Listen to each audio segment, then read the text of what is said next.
చాలా వ్యూహాత్మకంగా ముందుకు వెళ్తున్నారు పవన్ కళ్యాణ్. ప్రస్తుతం ఆయన దక్షిణాది ఆలయాల సందర్శనలో ఉన్నారు. ఒక రకంగా ఇప్పుడు నిన్న తమిళనాడులో ఆలయాలను సందర్శించుకున్నారు.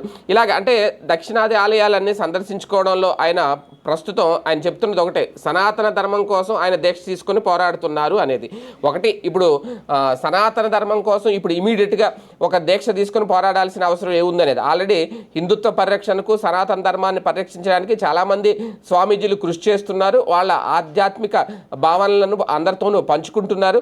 అలాగే అందరిలోనూ ఆధ్యాత్మికతను పెంపొందించే విధంగా నిర్ణయాలు కూడా తీసుకుంటున్నారు. అయితే పవన్ కళ్యాణ్ గారు డిప్యూటీ సీఎం హోదాలో ఉండి ఇప్పుడు ఆయన సడన్గా ఎందుకు మళ్ళీ దీక్ష తీసుకొని మళ్ళీ ఏంటి ఆలయాల సందర్శన తప్పలేదు. అంటే డిప్యూటీ సీఎంగా ఆయన ఆలయాలు సందర్శించుకోకూడదని లేదు, వరుసగా వెళ్ళకూడదని కూడా ఏం లేదు, వెళ్ళొచ్చు.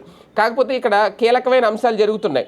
ఒక పక్క రివ్యూ మీటింగులు జరుగుతున్నాయి. డిప్యూటీ సీఎంగా ఆయన కూడా హాజరవ్వాలి, నిర్ణయాలు తీసుకోవాలి. రేపొద్దున బడ్జెట్ సమావేశాలకు సంబంధించి చర్చిస్తున్నారు. ఆయన చంద్రబాబు నాయుడు గారి పక్కన కూర్చొని దానికి సంబంధించి ఆయన కూడా చర్చించాలి. ఆయన కూడా గతంలో కొన్ని హామీలు ఇవ్వడం జరిగింది.